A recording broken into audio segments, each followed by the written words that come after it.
안녕하세요. 안녕하세요. 선을 넘는 목사 김재현 목사입니다. 정영주 목사입니다. 오늘은 우리가 조금 민감한 주제일 수 있습니다. 그리고 또 기독교의 또 핵심 질문일 수도 있습니다. 바로 천국과 지옥에 대한 얘기를 한번 해볼까 합니다. 내세에 관한 이야기. 그렇죠. 예. 사람이 죽으면 천국과 지옥에 간다. 이것이 기독교의 메시지의 정설이었잖아요. 근데 정말 성경도 그렇게 이야기할까? 정말 그렇게 얘기할까라는 얘기들을 한번 좀 해볼까 합니다. 일단은 예수님이 계속해서 이야기하고 있는 바는 천국이에요. 오셔서 하셨던 모든 복음이 다 천국 복음이라고 얘기를 하시거든요. 마태복음엔 특별히 천국이라고 더 강조하죠. 그리고 나머지 복음서에서는 하나님 나라. 하나님의 나라라고 이야기를 합니다. 사실 천국이라고 말 안 하고 하늘나라라고 얘기를 하는데요. 마태만 하늘나라라고 얘기를 했어요. 로마인들이 하나님의 나라, 그러니까 어떤 정치적인 의미로 해석을 하고 이들은 반역을 꿈꾸는 사람들이라고 얘기를 하는 것에 대해서 오해를 주지 않기 위해서 하늘나라라고 고쳐서 불렀다는 거예요. 그래서 사실은 마가복음의 똑같은 본문도 마가복음에 있는 복음을 그대로 마태가 뺏겨 쓴 게 있거든요. 그렇죠. 근데 거기에 보면 다 하나님의 나라를 하늘나라로 다 일부러 바꿨다는 걸 우리가 알 수가 있어요. 그런데 이런 질문을 던질 수 있을 것 같아요. 그러면 그 성경에서 이야기하는 하늘나라 또는 하나님 나라 라고 이야기하는 게 지금 우리가 기독교에서 계속 반복해서 이야기하는 것처럼 죽어서 가는 저 천상 어딘가에 있는 내세. 그 내세인가? 그렇지 않습니다. 사실은 예수님의 제자들은 하나님의 나라에 대해서 우리가 오해하는 건 그 이상의 오해를 한번 하기도 했어요. 이 사람들은 내세라고 이걸 그렇게 받아들이지도 않았고요. 이들은 이스라엘이 옛날 다윗의 율법으로 다스려지는 나라가 회복이 될 거라고 이 사람들은 생각했어요. 정치적 부흥기가 다시 오는 나라를 얘기하는 거죠. 그렇죠. 그래가지고 예수님이 승천하실 때 주님께서 말씀하신 그때가 이때입니까? 하나님의 나라가 그렇죠. 언제 옵니까? 라고 이제 다시 물어보는 거예요. 예수님께서 굉장히 그에 대해서 안타까워하시죠. 이것들 아직도 이해 못하네.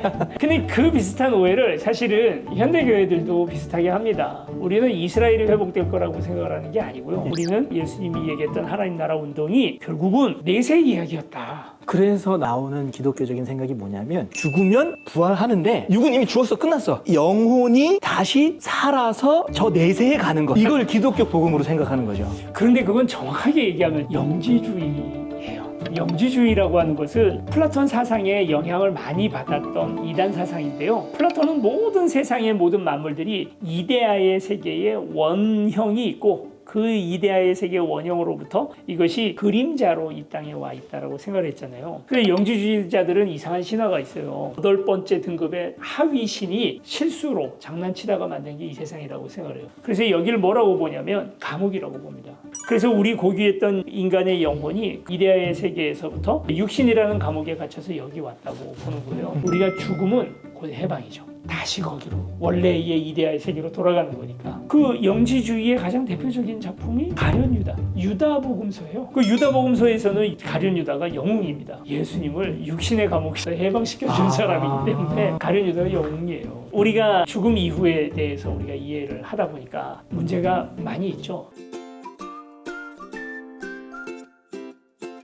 그렇다면 사실은 천국은 뭘까요? 천국이라는 개념은 사실은 하나님이 다스리는 나라죠. 하나님의 영광이 온전히 임하는 나라. 하나님께서 명령하시면 그 명령이 수행되어지는 모든 곳이 천국, 하나님의 다스리심이 있는 나라입니다. 우린 천국 하면 막 그런 생각해요. 하와이? 큰 길을 걷고 정말 아름다운 아가씨가 이곳저곳에 그냥 내가 좋아하는 음식들이 산의 진미가 막 쌓여있고 이런 곳을 천국이라고 생각하는데 성경 어디에도 그런 묘사는 나오지 않아요. 요한계시록에 보면 최종적인 하나님의 나라가 새하늘과 새 땅으로 하늘로부터 내려옵니다. 새 예루살렘이에요. 이게 또 신천지 오해하시려나? 하늘로부터 내려오는 이 천국은요, 길들이 다 금으로 돼 있고 그리고 양옆에 생명나무 실과들이 있고 또 생명수가 흐르는 그런 곳이라고 표현되어 있어요. 우린 자꾸 생각하는 게 천국 가면 행복할 거다. 무조건 행복한 곳이 천국이다라는 생각을 가지고 있는데 당연히 하나님의 다스리심을 받아서 근원적으로 행복해지긴 하겠죠. 그러나 내가 좋아하는 모든 취미생활과 즐거움들이 거기에 내 취향에 맞춰서 이 세팅되어 있는 곳을 천국이라고 말하는 것은 매우 비성경적입니다. 도리어 이사야서에 보면 하나님의 나라에 대해서 기독교에서는 그렇게 얘기하죠. 사자가 송아지와 함께 뛰어놀아요. 독사굴에 어린이가 뱀을 손을 넣고 장난쳐도 예, 물지 않는다. 물지 않아요. 아니 그걸 여러분 애 입장에서야 얼마나 신나요. 아무리 까불어도 그냥 사자 입장에서 한번 생각해봐요. 미칠 지경이죠. 깨물어 죽여버리고 싶은데 그걸 못하는 거잖아요. 어떻게 보면 그게 왜 사자가 못 깨무냐면요, 하나님의 통치 때문에 뭐 자기 본성은 막 끌어오르는데 하나님께서 그 사자의 본성을 마술적으로 바꾸신 게 아니에요. 저는 확신해요. 우리의 못된 습성들, 이 죄성들이 천국에서도 마찬가지일 거라고 생각해요. 그러나 우리가 이 고귀한 신앙, 하나님께서 주신 그 명령한 그 순종 때문에 이걸 참고 이걸 견디고 더 훌륭한 인격으로 발전하는 그런 상태가 천국인 것이지, 우리가 그냥 다 AI가 돼가지고 다 그냥 아무 생각 안 하고 하나님께서 1이다 그러면 1, 0이다 그러면 0 하게 되는 것이 천국은 아닐 거예요. 성경에서 죽음 이후에 우리 인간이 어떻게 된다 하는 이야기에 대해서는 사실은 잘 나와 있지 않아요. 근데 한 가지 좀 강조하고 있는 것이 있죠. 몸의 부활이에요. 부활과 내세를 헷갈리시면 안 돼요. 이게 같은 내용이 아니에요. 바울이 고린도전서 15장에서 분명히 얘기하죠. 그 부활이 없다 하는 사람들이 있으나 라고 말해요. 근데 그 말이 뭔 말이냐면 부활은 없고 영혼만 저기 낙원에 가서 거기서 즐거워진다라고 말하는, 그러니까 영지주의 복음이에요 그게. 그리고 어쩌면 우리 교회 다니는 사람들이 대다수 믿고 있는, 참 많은 사람들이 아무 생각 없이 믿고 있는 그 천국에 대한 개념이에요. 그 사람들을 향하여 바울이 너희들 왜 부활 없다고 말해? 부활이 있어. 지금 이 지구에 부활하는 거예요. 그게 어떤 형태인지는 잘 몰라요. 그렇지만 하나님의 나라는 저기 어디 안드로메다라든지 아니면 저 4차원의 세계 어디에 있는 게 아니고요. 하나님의 나라가 여기에 임하시죠. 여기에 온전히 완전히 임하는 그날 몸의 부활입니다. 그래서 우리가 이 땅에서 이루어내고 같이 뭔가 열심히 하려고 하고 하나님의 나라를 이루려고 하는 모든 것들이 헛되진 않아요. 그래서 저게 중요한 일이에요. 자꾸 우리 권사님들 나 빨리 하나님 데려가 주셨으면 나 하나님한테 갈래, 천국 갈래. 아니라고요. 그거 아니에요.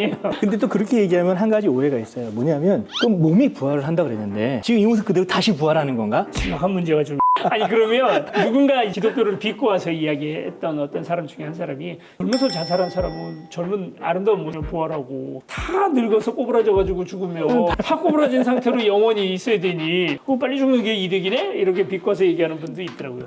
사실 우리가 어떤 몸으로 부활할지는 사실 모릅니다. 완전히 알 수가 없어요. 그런데 알 수 있는 단초가 딱 한 가지가 있어요. 바로 예수님의 부활이에요. 고린도전서에 보면은 사도 바울이 예수님의 부활을 가지고 부활의 첫 열매다라고, 다시 말해서 예수님의 부활의 형상을 우리도 입게 될 거라는 거예요. 고린도전서에서 바울도 인간이 부활하는 것이 마치 그와 같은 신비, 그 씨앗이 심겨지고 그리고 그것이 다시 새싹이 나는 것과 같은, 그래서 우리는 그런 부활의 몸을 입고 태어난다라고 하는. 이걸 우리가 정확하게 이겁니다 라고 명확하게 말할 수는 없어요. 사실은 제자들이 와서 예수님을 만질 수도 있었어요. 그러나 그 예수님은 또 벽을 통과할 수도 있었어요. 음식을 잡수시기도 하셨어요. 그런데 어느 순간 갑자기 베드로 앞에 나타나셨다가 어느 순간 갑자기 사라지기도 하셨어요. 어떻게 보면 우리의 부활도 부활의 첫 열매이신 예수님과 비슷하거나 아니면 같거나 그런 부활체의 모습을 갖게 되지 않을까.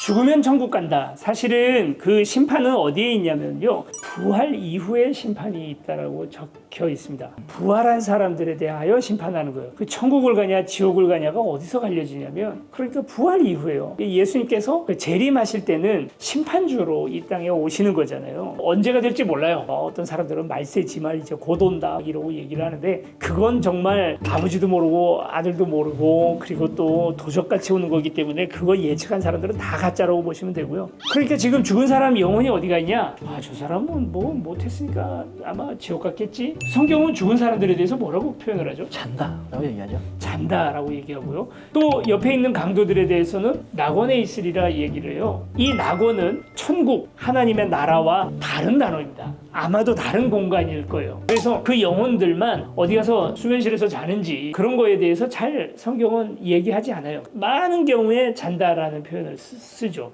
왜 근데 이렇게 죽은 이후에 어떻게 된다는 거에 대해서 자세히 안 썼을까요, 성경은? 제 생각에는 알 필요가 없습니다. 별로 중요하지 않기 좀 때문에. 중요하지 않기 때문에. 진짜 중요한 사실은 부활이거든요. 그러면 이제 우리의 신앙이 어떻게 좀 달라져야 되냐면 이 땅은 다 소용없고 이 땅에 집착하지 않고 우린 저 하늘만 바라본다는 얘기를 계속 하는데, 그런데 그거는 옳지 않아요. 그렇게 보는 게 아니라 이 땅을 하나님의 나라로 바꾸어 나가는 게 그 무엇보다도 중요한 거예요. 그렇죠. 마라나타 하나님 어서 오시옵소서 하고 우리 그거 기다리는 거거든요. 그 기다리는 게 그렇게 중요한 만큼이나 우리는 이 땅을 하나님의 나라로 살아내는 게 정말 중요하고 그것이 신앙생활이에요. 신앙생활하면 교회에서 열심히 봉사하는 거 신앙생활이라고 얘기하는데 아니요. 그건 신앙생활이 아니에요. 그건 교회생활이죠. 구분해야 돼요. 신앙생활은 내가 이곳에서 하나님의 말씀에 순종하면서 나의 직장, 나의 가정, 나의 학교에서 하나님의 말씀에 순종하면서 살아가는 그 삶이 거기가 하나님의 나라예요. 이죠. 마지막으로 하나만 좀 얘기하고 싶은데 톰 라이트가 쓴 마침내 드러난 하나님 나라, 거기에서 톰 라이트가 이런 이야기를 했어요. 그리스도의 희망은 죽어서 천당 가는 것이 아니라 몸으로 부활해서 예수 그리스도와 같은 영광스러운 모습으로 변화되는 것이다. 오늘 죽으면 천국 가요? 그걸 뭐라고 얘기하냐면 구원의 확신 해가지고 우리가 그걸 얘기를 해요. 근데 구원의 확신이라는 말이 성경에 단 한마디도 안 나오고요. 내가 구원에 대하여 그런 확신을 내가 스스로 나를 세뇌시키고 나한테 막 그 신앙을 주입해가지고 내가 천국 간다라고 믿는 그 믿음이 뭐가 의미가 있어요? 구원은 심판주의 그리스도에게 달려있다라는 것을 확신하는 거예요. 그러면 그건 내 확신으로도 이루어질 수 없고 또 우리의 공동체에 속해 있다 해서 되는 것도 아니에요. 이순신 장군 천국 갔어요? 지옥 갔어요? 이게 아무 의미 없는 얘기라는 거예요. 그걸 우리가 왜 정해요? 그걸 우리가 정하는 게 아니에요. 그건 예수 그리스도에게 달려있는 거예요. 그래서 이제 이 사람 천국 갔냐 지옥 갔냐의 얘기를 신앙인들이 하는 거는 굉장히 오만한 이야기다. 앞으로 우리가 이런 이야기들을 좀 자주 할 수 있을 것 같습니다. 네, 시리즈로. 예, 사실 우리 나란히 걷는 교회, 우리가 뭐 공동 목회를 하고 있는 교회가 하나님 나라 중심의 교회거든요. 예. 그렇죠. 하나님 나라가 지금 우리가 사는 삶의 자리, 그 자리에 하나님 나라가 임하기를 간구하고 그리고 또 그걸 소망하고 살아가는 그런 신앙의 중심을 가지고 세워진 교회예요. 이게 아무것도 아닌 것처럼 느껴질 수도 있어요. 뭐 내가 믿던 거하고 이거하고 뭐가 다르나. 그런데 사실은 복음이 바른 성경에 대한 이해를 하게 되면 교회가 추구하는 방점이 달라져요. 세상을 변화시키고 그곳에 가서 빛과 소금의 사명을 감당하는 것이 교회가 더 중요하다라는 말을 할 수밖에 없거든요. 이 하나님의 나라 복음으로 얘기를 하게 되면 그게 예수님께서 우리에게 맡기신 사명인 거예요. 빨리 죽어서 하나님 곁으로 가고 싶어. 그만하세요. 그거 아니에요. 그게 신앙 아니고요. 진짜 신앙은 오늘 하루를 하나님 말씀 순종하면서 살아가는 것. 이게 정말 중요해요. 네. 우리가 이단이라고 얘기하는지 모르겠어요. 나쁜 댓글 좀 자제해 주세요. 오늘 여기까지 하겠습니다. 네. 안녕.